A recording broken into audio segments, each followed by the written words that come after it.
Good evening, fellow students who are postgraduate students and also colleagues who might be in the platform.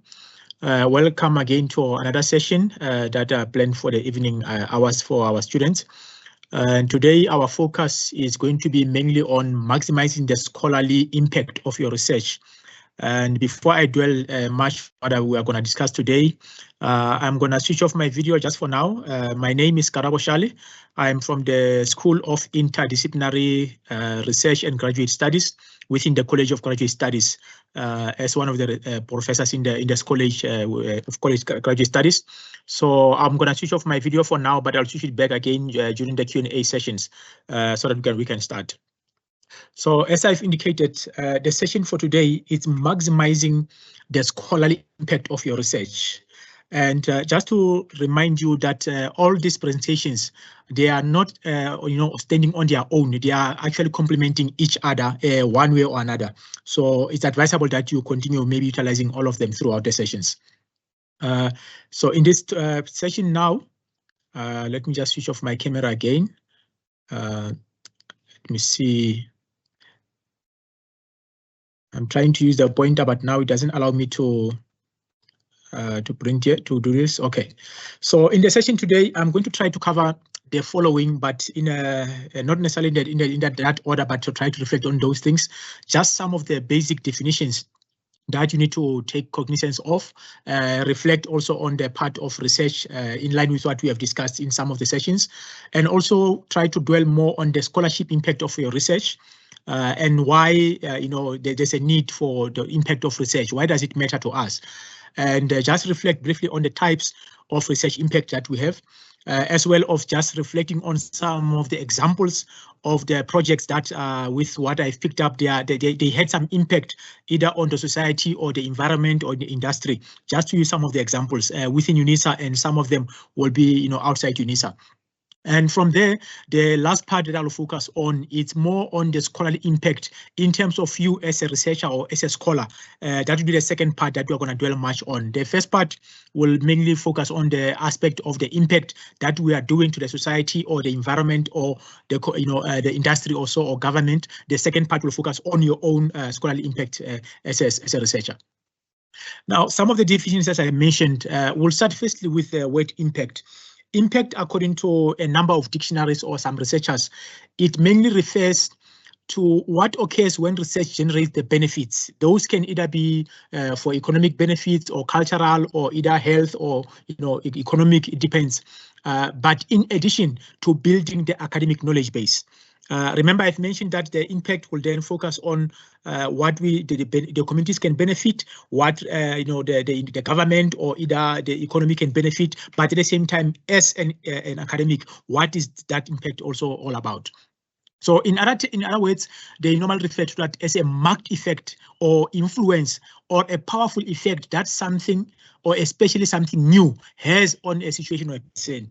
Remember, when some of you, because you are doing doctorate, there's a need that when you conduct your research or the impact of your research must bring something new. At master's level, yes, if you have something new, it's wonderful, but at doctorate level, it's more of a requirement. And then the other word that I want us to put at the back of our minds is the word scholar. That a scholar is normally referred to anyone who has done advanced study in a special field or what we can refer to as a learned person. And a scholarship itself then becomes the academic study or the achievement or the learning at a high level. So it means a scholar we are not referring to a person who's still at the primary school or so. We are referring here to somebody who has then conducted some research, who is an expert in a certain area of research or so, or a certain field. Then with that, let us just recap on what is research as we have discussed before. Research refers to the search for knowledge. And the reason we are trying to define this again, to recall, is because of what we are going to talk about, the scholarly impact of your research. And the purpose of research is mainly there to discover or to provide answers to the questions through the application of scientific procedures. And what is important in research, as we are all aware, that is a scientific and systematic research for pertinent information. So conducting research is not a haphazard thing where you just decide to do something. There must be plans. There must be a systematic way, a scientific process of following the aspect of research. Now, the characteristics of research that we just defined now, number one, it demands that there must be a problem statement. Without a problem statement, remember, you cannot submit a proposal, because you need to give us the rationale of your study or your proposal. What is it that is a challenge that you are trying to focus on? And that also requires clear objectives or the aim of your project or the plan that you want to work on. And also, as you know, with literature, you are building on existing information, on existing data. So your proposal, your research is going to use both positive or negative data or the findings that you're going to have. But all in all, you are building on what is existing. And what is important, the new data that will come out there must be systematically collected and analyzed to answer the original questions that you had before through your proposal or part of your research. Now, let us move now to the aspect now deeper into what we want to talk about, to say, but what is research impact? Remember, the topic of today is about the scholarly impact of our research. According to Reed, research impact is mainly just the good that researchers or scholars do in the world. Other papers, they refer to that as a demonstrable benefit to individuals, or either to an organization or either a society. That can either be non-human entities or either human, depending on what is there. That is about a solution that is going to be for the present or either for the future.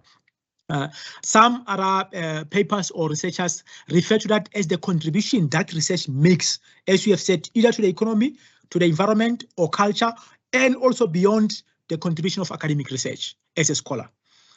Traditionally, the assessment of impact has been focused more on the academic aspect, which we'll also talk about as we dwell on other slides. But also, the impact is measured by the indicators of change outside the university, or either even outside the institutions of research. That's where also impact has to be measured. Now, before we dwell into other aspects, when you are planning for impact, there are some of the 5 W's and the H that needs to be taken cognizance of. Same way when you are dealing with your proposals, these are some of the aspects that you need to focus on. Firstly is the what. What question do you intend to address so that your research can then have an impact at the end of the day? What are your research goals that you have in your research? And what type of impact do you want to have at the end of your project? So that is quite important, because the what part and what resources are available to assist you to make the project to be a successful one. And also, what are the barriers that you can face in the process of your research? When looking into the second W, which is who's going to benefit or who might benefit? Will that be the society or the communities or the environment? Who are the people who are going to benefit? Your beneficiaries. And the second part is that who is the research audience? For those who are going to publish, who's your research audience for this particular project you have? And what are the research users? Lastly, who are your research partners? Do you have collaborators or do you have other institutions working with you? Those are things that you need to think of. The third W is why.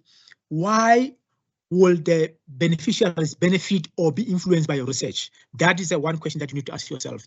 And secondly, why are you engaging with them? If, for example, you decide that your project is going to be based in Gauteng, you need to understand or explain in part of your proposal, why are you engaging with the people in Gauteng? There will be reasons for that, the rationale behind that. And lastly, why will your research benefit from this engagement? Remember, it's not only the society or the environment or people that might be benefiting from your research, but also the project that you're doing yourself. What is the benefit from that engagement?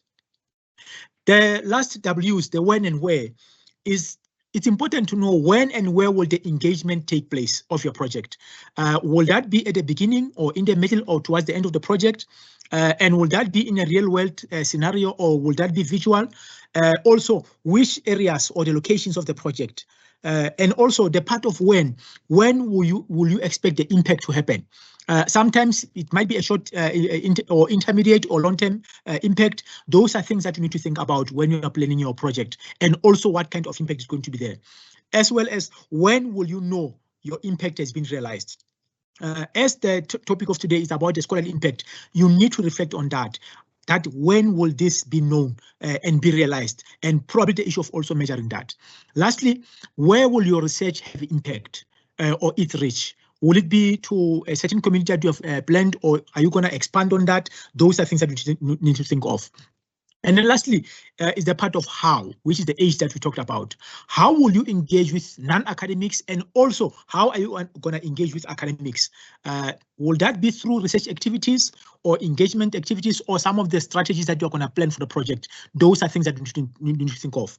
And how will your research be communicated or be disseminated through publications or conferences? You need to reflect on that.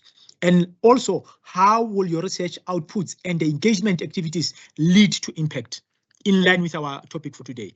And lastly, how will you measure or assess the engagement and the impact of your project? Those are the things that you need to think of. Now, with that at the back of your mind, if you might remember, one of the sessions that we had, we talked about the types of research, and we'll just touch base again on these ones. As I mentioned, there's academic impact that you have. You'll see on the screen or on your slides is the one that looks a bit bluish in color. And then the other aspects are the ones that reflect either the societal and economic impact. The academic impact is straightforward. It's more contributing to advances across disciplines or within your research area, understanding either the methods that are there, the applications of the research that you are conducting. We also have the impact on cultural, or what you can call cultural impact. That can probably be about either impacting or changing the views or beliefs of a certain society. The other one, it's also about economic impact. The economic impact, from the word economic, it's more monetary value. What kind of contribution is there, either to a company or either to a society or economic growth that might be there. The other one, it's educational. This one can also be linked up with the academic one, but more educational in terms of change of curriculum or educational tools or qualifications. An example that one can think of here, you might remember, I think the past few years now, we have been talking about decolonization. These are some of the aspects of impact of research in terms of the educational aspect. We also have environmental impact. Environmental impact is straightforward. It talks about the environment. An example that one can think about here, that's where we talk about issues of, climate change, the water safety, things like that, waste challenges, where there are problems. Those are more projects that can lead to work around the environmental impact. We also have the health impact, which is more an example that one can think of here. It's about COVID-19. As you are aware, the research that has been there around COVID-19 was more about the health impact, saving lives and keeping people to stay for longer lives. The other one also can be political. In terms of the contribution that can be there either on the acts or either on policymakers, the kind of research. Some of you might be from the law side, some of you might be from humanities. Your research might contribute mainly on the political aspects, have an impact in that side. There's also the social impact, which some normally links it up with the cultural. But here in this case, social here talks also to the communities, their welfare, their well-being, the practices that you can influence in terms of your research, the impact that can be there. Lastly, it's about technological impact. This one can be linked up with either things like ESCOM or SASOL companies or things like that, where you are producing products or you are improving on certain products. And I want to also for you to bear in mind that technology here does not just refer only to the science aspects. Those who are in the arts, those who are in the humanities, they can also come with solutions that might be technological, but not necessarily in the sense of an artifact like a product or so. Now, going forward. Now, let's look into the research impact journey. We have just talked about now the types of impacts that we talked about, the academic and the other ones that are more societal and also environmental. Now, here over a period of time, from the left, when you on your screen from the left to the right, we have the planned work, which is mainly covering the inputs, activities, and outputs. And then we have the intended results, which becomes the outcomes, the outputs, outcomes, and also the impact. And also the first three, mainly we're able to control them. They can be controlled. However, then the outcomes, those become heavy. They're going to have the direct influence, while the impact's going to have indirect influence. Now, let's take this step by step. The inputs that you'll have, similarly as you start with your proposal, when you start with your research, you are going to have to apply for funding or get some money to conduct your research. You are going to go through literature review. You are going to look into what others have done when you prepare your proposal. And also, you are going to try to get equipments or tools that you're going to work with, get staff people that are going to work with you, or either the teams that you're going to work with.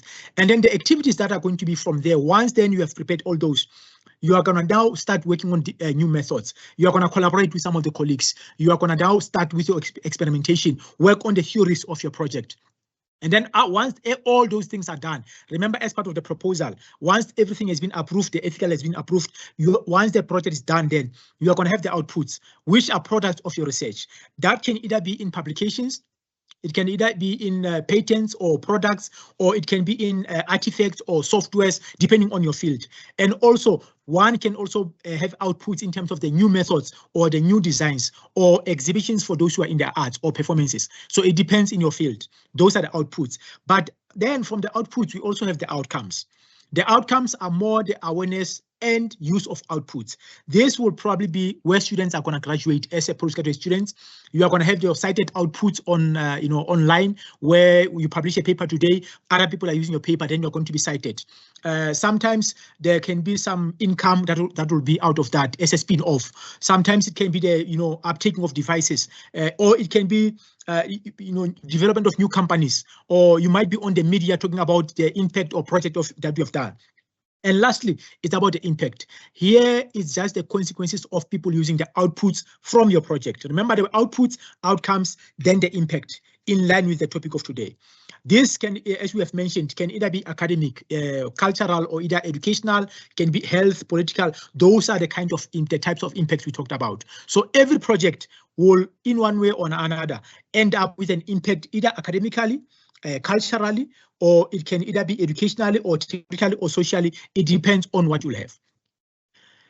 Then as you continue now, there's a question that you say, but why is it important to think about research impact? Why does it matter? So in this way, what is important is that once your project is being conceptualized, everything is ready. Remember, the research impact, it helps to keep us focused on the overall purpose rather than the process itself of research. So here, you remember, you're going to have donors that are going to support your project. You're going to have funders or taxpayers that are going to put money in the project. You are going to have your participants or volunteers that are going to be part of the project. You are also going to have governments that, remember, we talked about impact, that you might influence policies. You might influence, the law or things like that, depending on your project. And also there are beneficiaries, people that are going to be, benefit from the project itself. So that impact matters because there are other people that are going to benefit, other people that are going to be affected out of the research that you're going to conduct. Now, how do we achieve research impact? There are 4 steps. We talked about, I think, in one of the sessions earlier. The first one is reaching the audience. That's the first part, the brownish color here, that where you need to reach the audience that you're going to work with. Also, after reaching them, you need to engage with them. You need to make them understand your research. And remember also, if there are some of them are going to be your beneficiaries, you need to also then go back to them so that you can then elaborate or clarify then the impact of your project. Also, the change behaviors. Once you have engaged with the societies that you're going to work with, or people you're going to work with, then the change of behavior, the awareness or the attitude or change of policy or whatever it might be, those are things that you need to think of. Lastly is to amplify. Once your project was mainly planned for Gauteng, is it possible to then take the same project, the impact of that, then utilize it or either implement it in the country or either internationally? Those are things that you need to think of when now you want to achieve the research impact. Now, I'm just reflecting on some of the examples of the projects that we have within UNISA. Not all of them. I'm going to also touch base on some of them that are outside. One of the institute, some of the colleges, they have projects that are around the energy technologies, around water desalination. Some of them are around, detection of pollutants, some around antimicrobials. Now, on the left part of the screen, these are some of the projects that are impactful within our society, also within the industry or within government. An example of antimicrobials, as you are aware, in the health sciences, we always have problems with antimicrobials. Some of you, every now and then, you have to go and get antibiotics, and some antibiotics might not be, that well when you are utilizing them. Those are some of the aspects that might be more towards health impact. Some things like water desalination, those are more, environmental, to try to utilize the water from the sea to change it now to be more potable water that can be utilized by the public. So those research, the impact is not only on the industry part, but also on the communities to provide water. As we are aware that South Africa, is a scarce water country. So some of those projects, they are assisting in those aspects. there are some of the research that are done to include the communities in terms of training them, of involving them in some video making and things like that. Those are some of the projects that might have an impact. Others also is about one of laboratory epidemiologies and praxis. It's one of the research that is done within UNISA, but more around the African psychological theory. Remember, psychology, sometimes people have been thinking about a Western style, but now this is the one that's looking into African system. How does psychology, work within Africa? How do we take it, compared to the Western culture? These are some of the examples I can just think of. Another one is the Institute for Development of Energy for African Sustainability. In this research, the colleagues that are involved in this research, they are taking coal to produce liquid fuel, and also utilizing syngas from coal, and also working from waste to energy. As you are aware, in our societies, we normally have people, with leading to illegal dumping at some areas, affecting our environment. But some of this research is trying then to take the waste that is out there, either from the landfills or either from the our environments, to try to utilize that towards production of energy. So I'm just giving some of these as examples to show the impact of some of the research that are done within UNISA. I'm going to just give some examples of some projects outside UNISA. One of them is the one of the 2-minute noodles. Probably all of you are aware of the 2-minute noodles, mainly of the, I think, Devon curry, chicken, cheese, and beef. But the past few years, there's been the new one of morogo, and we are aware that morogo is one of the foods that are nutritious for our bodies. So, and it's important that some of the things that are more indigenous, they need to come out there in the scientific world, so that they can also help our people. Another one is about the moringa. We are all aware of moringa. Some of you probably are using moringa either juice or moringa tea or moringa pills or so. These are some of the things that were there in our environment that were not tapped in, but now they are now used there to create jobs and also to help our health in terms of long life, being healthy every now and then. These are some of the examples that one can think of out of the research. Some examples that was done at UCT is the one that detects the fires to minimize the challenges. As you are aware, some of our people, they live in the shacks, and when one shack catches fire, it's normally a problem within our country, and even countries where people might be living in such conditions. So these are some of the developments that are there. A solution that's now impacting and also saving lives of our people, at the same time also saving money, because remember, once shacks are burned or some houses, depending where the place is, it's a problem. People are going to be displaced. It's going to be a challenge. Another example also is the use of a TB check that has been developed by the NHLS also in partnership with South Africa and the US. Also, these are some things that are now on the health aspect, the health impacts of the project that are going to help our society as well. The other one, some of the researchers, they worked on part of TIA, which is the Technology Innovation Agency, to try to have a system in the our commuters, in the taxis or even buses, to try to identify how many people are in a taxi. Sometimes we normally hear people, there were 20 in a taxi that was supposed to carry only about maybe 12 people. So these devices are those things that are actually assisting towards cabin challenges like that. But I'm reflecting on this because these are some of the projects that are having impact there in our society, in the environment, or around health, or even academically. Now, we are covered the part that is more the environmental aspects, the social aspects, the political. We have covered all those impact, that impact, the scholarly impact. Now I'm moving towards the impact now that is more to you as a researcher or as a scholar. Now, you see, I've put here some of the signs of either SlideShare, Blogger, Facebook, WordPress, LinkedIn, things like that, and Twitter. And I'm going to reflect later why I'm putting all these things. Now, the focus here is going to be about you now. Now you remember when we started, I said you are going to reflect on marketing yourself, or either now, showing yourself your research now. So why scholarly research impact is important? Firstly, the awareness of your scholarly impact can help you on the following. Number one, this strengthens your case for those who might want to apply for jobs, or either for funding or even promotion if you are in academia, or even in your own sphere of work. If you want to apply for promotion, your academic impact can assist. Also to quantify the return on research investment, especially those who might have received funding for research. Thirdly, to strengthen the future funding request. When you want to apply for future funding, those who are in research, your academic scholarly research impact will help in that. Also, it's important to understanding your audience and learning how to appeal to them. Another issue also, identifying who's using your work and confirming that is also you are being accredited. Remember, you might have remembered in some sessions, we normally say we use Turnitin to check, how your project or your research links with other studies to try to check similarity indexes. Part of that, remember, it's about citing of your work. So scholarly research impact will help in aspects like that. And also, it also helps in identifying possible collaborators within your area of research and those outside. And also, it's important to manage your scholarly reputation. Now we'll dwell much. Now I want us to talk about more maximizing your research visibility and impact. Remember, now it's about the impact, scholarly impact that you are making as a researcher or as an academic or in whatever project that you are dealing with. Firstly, it's important to craft a compelling online presence. Remember, I showed you the Facebook, Twitter, things like that.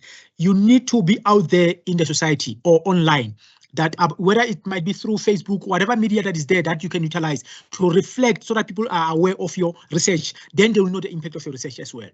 And also utilize the open access system. I did reflect before that our library, we have a lot of things that we are registered to. One of them is open access, where you can publish your data either for free or there might be some funds to pay. But open access is one platform that can assist you to distribute or communicate your research. And also, it's important to make some engagement with science communication. Some people you might remember as linking it up with social media. They are normally out there to share their research so that their research can have impact to the societies out there. And the other aspect also, it's important to collaborate to amplify your research. And then another aspect also is the use of almetrics. We'll talk about that later, or what you can call bibliometrics. We'll talk about in the next slides. Now, for you to be more effective, you need to be sure, in line with, as we have talked about, the part of proposal, your research objectives must be very clear. They must be defined and be very clear. And also, you need to conduct a thorough literature research and also choosing the right methods. I'm reflecting on these three because remember, they are linking up with the proposal. Once you want your work to have impact, it means at the beginning, everything must be up to scratch. Your objectives must be clear. Literature that you have conducted, you need to be very thorough, and your methods must be very clear. And also, what is important is invest in data management and data analysis. As we normally indicate, depending whether you're going to require stats assistance, make sure that the kind of software you're going to utilize will assist you towards simplifying and helping you to interpret your data or the information that you're going to get. What is important also is to publish in reputable journals. We are probably all aware that in South Africa, DHET normally has a list that reflects on accredited journals. So in that list, all of them, yes, they are accredited, but they will be the ones that you think are better for your project or so. So make sure that every time when you publish in reputable journals, and also attend reputable conferences as well. Because in a conference, you are sharing your research. That becomes then academic impact that you are making in line with what we have talked about also. And as well as making sure that you publish well-written and clear papers. Remember, we talked about making sure that you have clear research objectives, proper literature review, proper methods, and proper data management and data analysis. Also making sure that your publication or papers, they are written very well. They are clear to the point. Then continuing, also make sure for you to be having a good impact in your scholarship, ensure that your outputs are traceable. This make sure that when you are submitting let's say, for example, if you are publishing, make sure that people can access your publications. Don't publish in journals that are not accessible. You make sure that you are traceable. And also, it's advisable, especially those who are in academia, standardize your affiliation. There's always a challenge when you're using your Gmail or Yahoo or so to some instances. But if you're in academia or you are in a company, it's always good to utilize the institutional affiliation, because that then becomes more a reliable one. Because sometimes Gmail is a bit of a challenge when you use Gmail, but it's not a problem. But try to utilize the university emails or things like that, or your company emails if possible. And then in terms of your abstracts, optimize your abstract such that you use your keywords that are in the abstract that are also going to be put under your keywords, because when people are looking for you, they are going to use keywords that of your paper or your study. So the keywords are important. And then the other aspect also, make sure that you collaborate. We talked about the issue of collaboration. Collaborate with other universities, collaborate with other colleagues, collaborate with the industry, collaborate if possible with government. Although you are still providing solutions to government at times, but collaborate with colleagues that are in all these areas. And the other part is also publishing in high impact factors, if possible. But remember, I talked about making sure that you publish in reputable journals that are accredited. But when you are growing in your career, it's also important to try now to look for high impact factor journals. Now, the other part also, within universities, almost every university now has what we call the repositories. So utilize that as well. Your data can be, published under the repositories or part of your work that you're doing, not necessarily the whole part. Remember, when you're done with your paper or your thesis, it's going to be displayed or maybe placed at the library online. So those are part of our repositories. So in that way, apart from you publishing, people can access within the library, or certain libraries, they can access your work. Then the impact of the research is going to go out. Also, we talked about conferences. Promote your work at conferences. Attend conferences, attend certain workshops where you're going to then reflect on your, present your work. That means then the impact of your scholarly work is going to be known out there. We've talked about utilizing, profiles such as your ORCID, LinkedIn. We'll touch base on later also. We talked about the issue of collaborations. Collaborate with your peers because then your impact will also be known there. And also, every now and then, when we talked about Almetrics, monitor your citations. How many people are citing your papers? How many people are referring to your papers that you have published? So be aware of that. The other part also is to translate and adapt. This one, it depends. Let's say, for example, you are from, Eastern Cape, and you might want your people to know what work you have done. It's also important that you can translate that to Xhosa or either Zulu, depending where you are coming from, or South Sotho or North Sotho, so that the people where you are coming from, they are also aware of your research. In that way, the impact of your research also reaches the communities. Then also the other part also, where there are instances where you, for example, if I'm Karabo Shale, there might be another Karabo Shale also in South Africa. So always try to, identify yourself. If you know there's somebody who you have the similar name as yourself, try to find a way to differentiate between the other Karabo Shale who might be maybe doing something of the health sciences, while the other one might be focusing more on, let's say, waste aspects studies. So always try to have things like that. And what is important, especially for those who are in academia, try to become a member of editorial boards of the journals or the committees or review boards. And also, if possible, try to get yourself involved as even if you are a guest editor or something like that for special issues or some books or scientific events. Those are part and parcel of things that will help your scholarly impact and your research to be known. What is also important, follow up on hot topics. If your research it's linked with some of the hot topics, try every now and then on the social media to reflect your work on some of these hot topics. And what is important also, when you are conducting your work, we talked about literature earlier, make sure that when you cite, you try to cite the best as far as possible in your area of study. Because when you are citing the best, then a lot of people will know about your work. Because even your collaborators, they'll know that, yes, you are working or you have referred to some of the experts in your area. And also, what is important is branding yourself.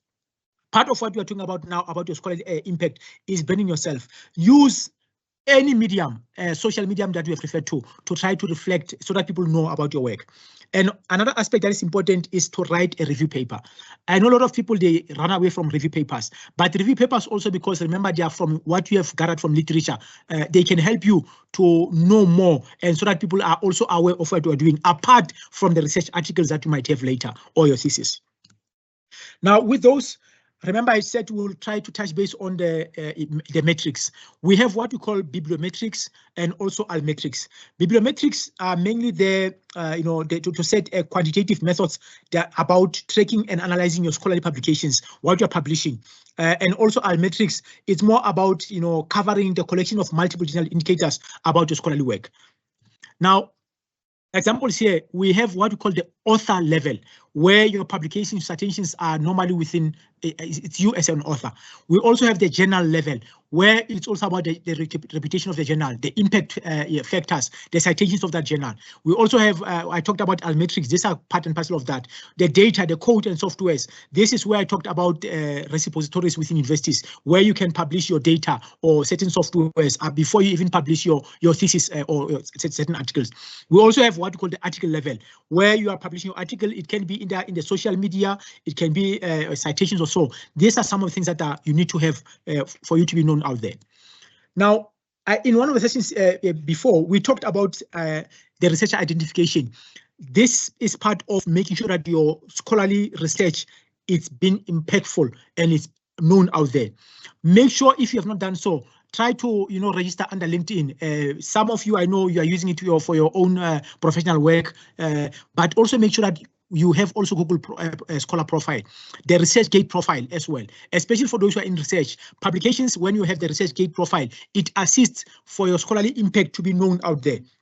And also try to register also under the Web of Science, the research ID, and also under Scopus ID as well. Lastly, also the ORCID ID. I did mention earlier in one of the sessions that those who are going to apply for NRF for funding or any other means, ORCID profile is quite important.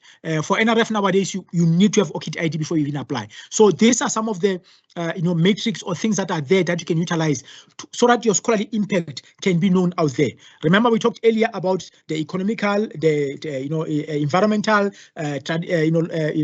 political impacts. This is part and parcel of your own scholarly impact as a researcher that you need to focus on.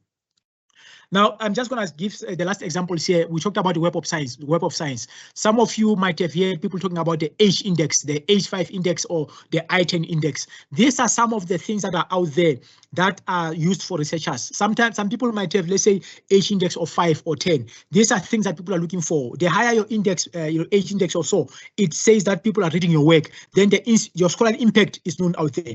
Whatever you're researching, whatever you're conducting, people are aware of that. Then some of the complex ones, it's one that we refer to as insights. The other one is also what you can refer to as science val. These are some of the metrics that can be used out there to try to reflect your research and also have impact of your research. Then the last ones that I'll just refer to is about the Harrison.com. Also, some of them is about SJR. These are just some of the platforms that are out there to try to communicate or share your research in line with Web of Science, in line with Scopus. There are a number of them. So in research, if you want your scholarly work to be impactful, these are some of the aspects that you need to cover based on. Then I think with that, ladies and gentlemen, let me put my camera on.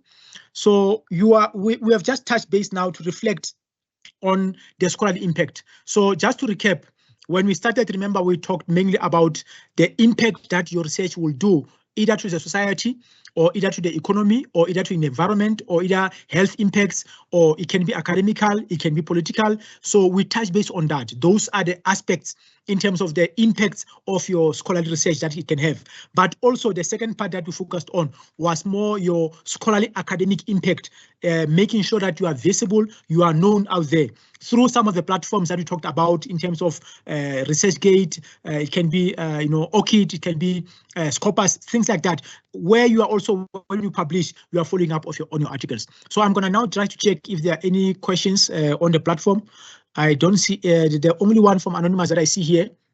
It just says, I think it's masters from a conceptual framework. In the conceptual framework, a certain data set does not exist yet.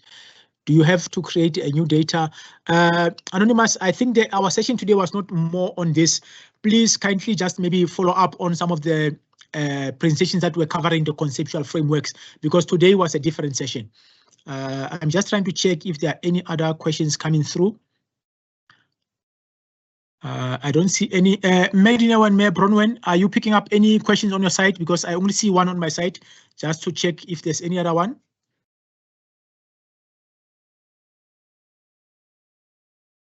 So if there are no questions, let's just wait a few minutes to check if there are any questions that will be posted.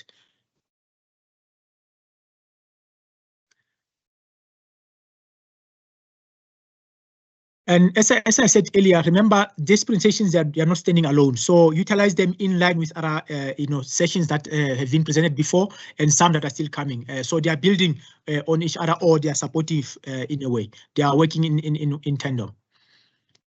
Colleagues, I don't see any questions coming now. I trust then with that, if there are no questions that are being placed on the platform, okay, I see some, they are still typing. Okay, let's just wait. Thank you, Ramadimej. I'll wait a little bit just to wait for some questions.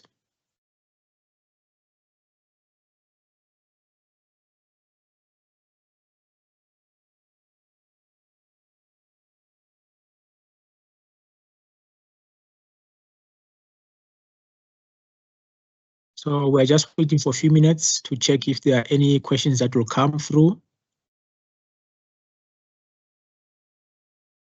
Medina and Branwen, are you picking up any on your side? I think we can give them a few more minutes, Prof. I think there's a delay with the network, yes. With the network, okay, no, we'll do that, yes.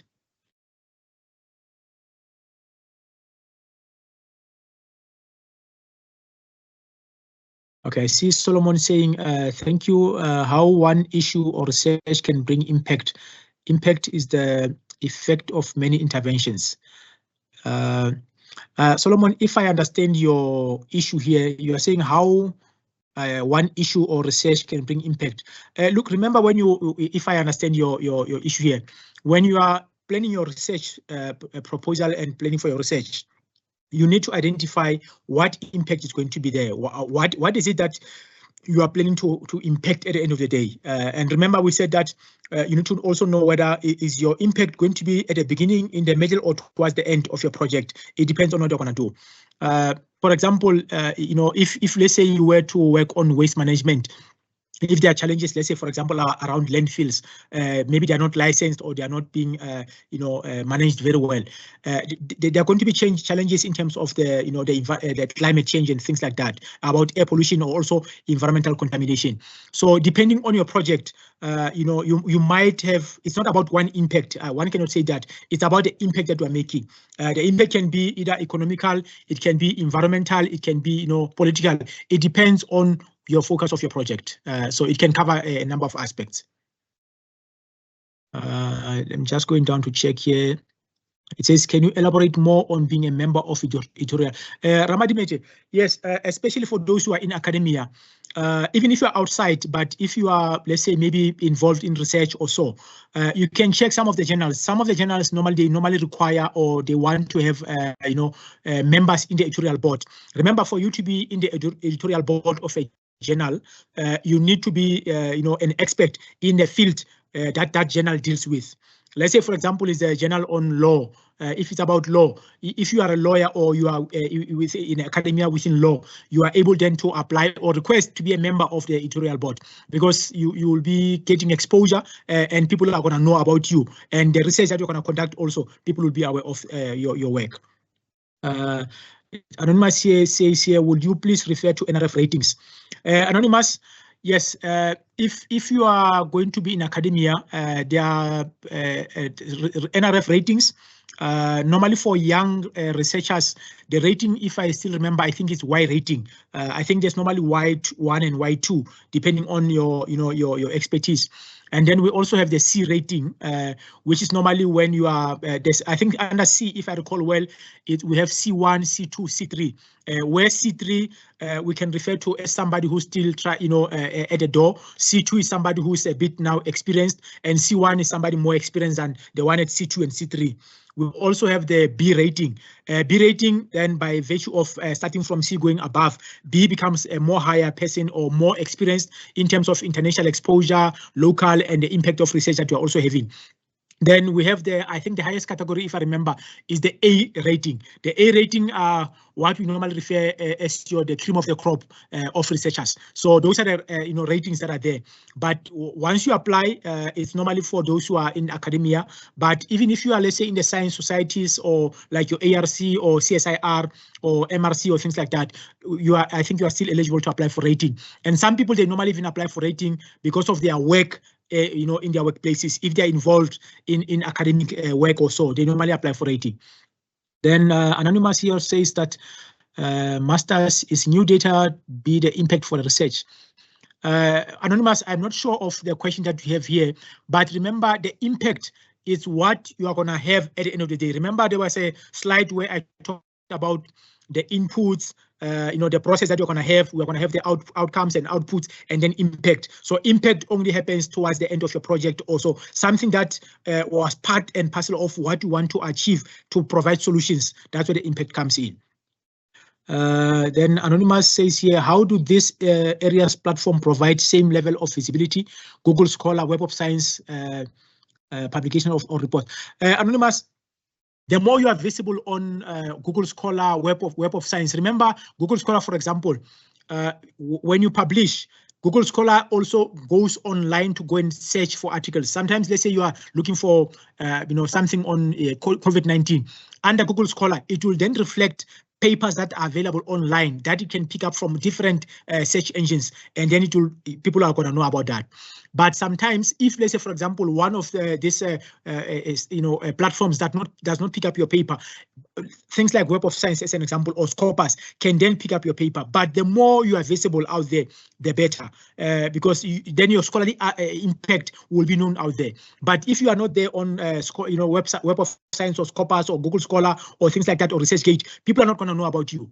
Right now, if you can just search on ResearchGate, you'll probably see people reflecting their research papers they published, and then they have them online. So it's more making your name visible and your research visible to other researchers. The other Anonymous says here, can I register a profile on ORCID even though I have not published yet and I'm still busy with my... Yes, Anonymous, ORCID ID doesn't require you to have a paper or so, just like any other platform. Once you want to be known out there, you can register on ORCID ID. Normally within universities, in a way, like I said with the NRF, ORCID ID is actually now mandatory. So depending on what you are doing, you can still apply and then register for ORCID ID, because that becomes your, what we can say, a researcher profile, or that identifies who you are. It will give you about, if I remember, about 8 numbers or so. That ORCID ID is yours and yours alone. So when you publish papers, once you have ORCID ID, they are normally linked up with Scopus, Web of Science, or some of things on Google Scholar. So when you publish a paper, when you have ORCID ID, once it's linked up with that, it will then appear on a number of platforms that are linked up with ORCID ID. Let's still go down. Vivian says here, can I open accounts on ORCID ID, Scopus, etc. free online? Yes, they have all these platforms are free online, Vivian. So you can apply at any time. You can register anytime. So Major say, Prof, can we put our research topic out there before the proposal is approved on LinkedIn? Ramadi Major, when you are busy with your proposal, my advice will be don't put your proposal or your title or topic out there, because remember, you are still busy. And remember, sometimes there might be other people who might be working doing something closer to your project, or there are people that are out there who can even steal your ideas. So when you are at a proposal level, my advice will be work on your proposal. But if you were to share online, don't share the things that I would say they are more, sensitive, or that can actually compromise your project. You can just say maybe things that are overall, but don't go into details. An example that we can make here, remember things of patenting. Sometimes when you don't patent or you don't protect your own, IP, people can utilize them out there. So my advice is that if you are going to go on the outside there, don't put what is going to be information that you might require later, or that people can plagiarize or copy or so. Try to use things that are more generic. But once you are covered, you are done with other things, that's when then you can then put other things online. But as I said, be wary of what you put online. How do these ratings link to publications? Anonymous, if I understand your question here, all these ratings, I'm not sure if it's about NRF ratings or what, but if it's about NRF ratings, the ratings that I talked about, either it's a Y rating on the C or the B or A, they go according to your levels. So the Y, as we said, focuses more on the young, or what you call the new researchers or novice researchers, people that are still emerging. The C category are those who are, we can say, maybe they are now getting established. The B and the A, those are established, with the A being, as I said, the cream of the crop, if it's about that. But if the question is about the issue of how are the ratings then links, the things that we are talking about, all these platforms, once you are out there, they can also assist such that people can cite your work. So remember, online, sometimes if you have a certain paper, all these analytics we talked about, they will then give you, how many people used your paper, how many people cited your paper. Like we talked about Turnitin. Remember, when you're writing your proposal or literature or things or your thesis, there are papers that you're going to cite. So when you are citing those papers online, the platforms are going to reflect to say, yes, so-and-so has cited Karabo or cited Bronwyn or so-and-so. Those are aspects that we're talking about. Another one says, yes, types of research impact, can they be more than one culture? Yes, Anonymous, the types of impact, as we mentioned, remember, we just talked about the ones that are more related to the presentation today, but there can be more. As we said, they are either cultural or political. Your research or your project can actually have the different kinds of impact. For example, your project might focus on environmental impact. However, if also you are going to influence policy, it can also be political, impact, or it can also be economical, depending on your project. So it's not about only one impact. It can actually be a number of that. Remember also, every project is going to have an academic impact. The second part that we talked about, your scholarly impact.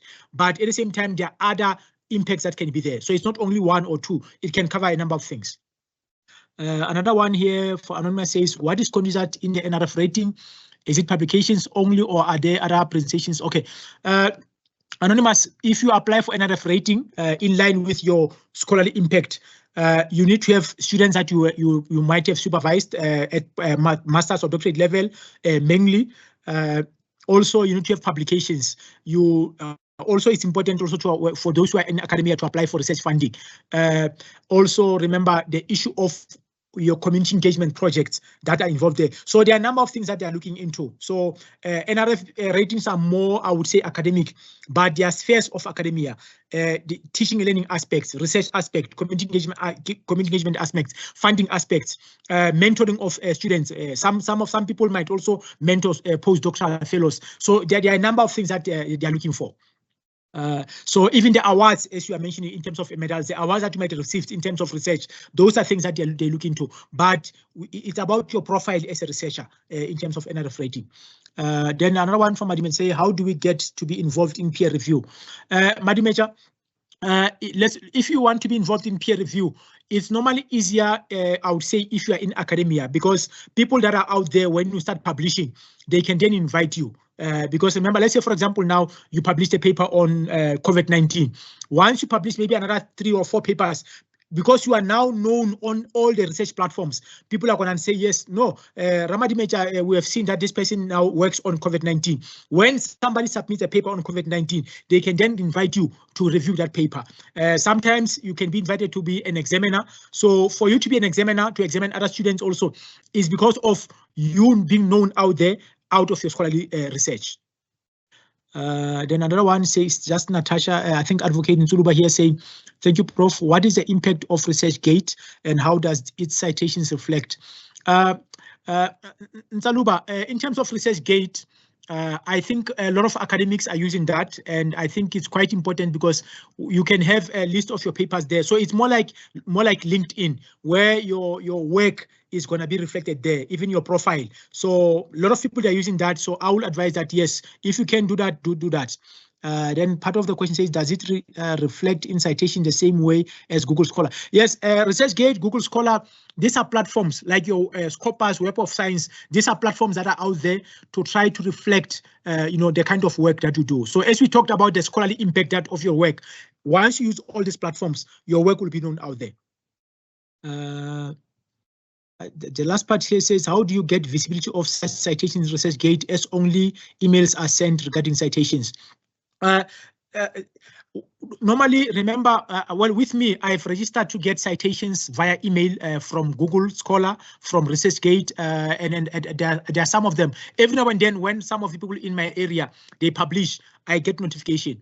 But also on ResearchGate, when you are looking for people, it will normally, suggest certain people who are registered on ResearchGate or some of the platforms who might be linked with your work to say so-and-so has published a certain paper in this area. So it's just about the issue of visibility. That is all. Colleagues, I don't see any other questions. I trust in that case, then, if there are no other questions or comments coming, we can close the session. Thank you for joining us today and also for engaging through the Q&A section. So I'll then close the platform for now. Mayor Bronwyn and Mayor Dineo, thank you also in the background for assisting. So we'll close the session. All the colleagues and our students, postgrad students, all the best with your work, all the best with your studies. You'll then also continue to join other sessions as they've been shared through the program for the year. Thank you, colleagues, and goodbye for now.